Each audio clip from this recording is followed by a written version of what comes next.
Dale, I want to present you with this. Come on up here, Dale Cover.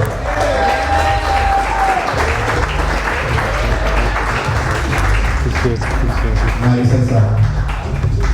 He's an actor too. Yes, sir. I saw it. Give it up for Challz Brown, everybody. Give it up for Challz. Challz. It's C-H-A-L-L-Z-L-L-Z, not Charles, no R. No, it is Charles, but my mama didn't name me. He's like, I'm from Rhode Island. We're getting rid of that R. We don't need that. Charles. 1 Minute News by Challz Brown. I used to love that. Anybody watch that? 1 Minute News. That was my shit every morning. 1 Minute News by Challz Brown. I couldn't wait to get up in the morning and watch 1 Minute News. You single-handedly made taking a shit great again. I loved it, man. But speaking of Rhode Island comedy, right? So I started comedy in Rhode Island about 10 years ago. And at that time, I didn't know any other black comedians that were doing it. Now, I know there were comics before me, and they're gonna be comics after me. I just didn't know. But when I got started, I seen a couple other comics. Bad Lad, I seen Anthony Smith. And so right now, I don't know if you guys are even aware, but you are in the middle of a new wave of black comedy in Rhode Island. Yeah. In fact, if you go to the Rhode Island Comedy Hall of Fame, you'll see a wall with all of the comedians that have been inducted from Rhode Island into the Rhode Island Comedy Hall of Fame. You will not see one black face. Wow.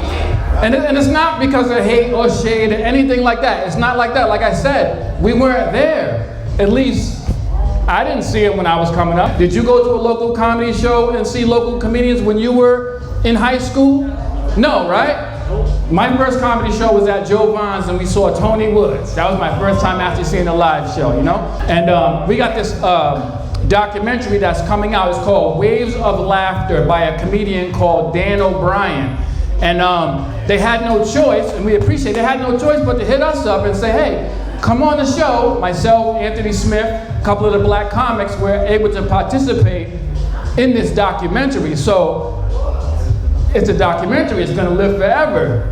We're able to say, hey, we're here, Rhode Island, we're here. So that's a really big thing. Make sure you support that documentary when it comes out. And the last thing I'm gonna say is, everything I do, everything the comedians do, it's all in association with someone else in this room. When I first had a viral video, the first thing I did was said, Challz Brown, can I get on your 1 Minute News show? Right, he put me on, he did the thing, 1 Minute News by Challz Brown. He did boom, boom, boom, boom. He's like, and then he featured the video that I had. I did it called The Truth About Jussie. Yeah. Remember that? Wow, that was about 2 years ago. Yeah, that was like 5 years ago. Okay. It's a long time ago. He don't count the pandemic. He's like, we don't need the R and we don't need the pandemic. You know what I'm saying? And when we do comedy shows, we're at certain places, we use DJs like DJ Franchise, and when we want to promote, we go up to the radio station. I did my first movie called Pray for the Bear, but I couldn't did that without someone like Stanley Hot and Arai having a vision and reaching out and putting us on, you know what I'm saying? So it's like this one big ecosystem where we all help each other. Just keep that in mind, all right? And I just want to say I appreciate y'all. I appreciate this. This is awesome. This is great. I'm going to go home and tell my kids to clean the house and, you know, do some shit because daddy's the man. I appreciate that. Thank you, Challz. Thank you, Jeff. Thank you. That's what it's about.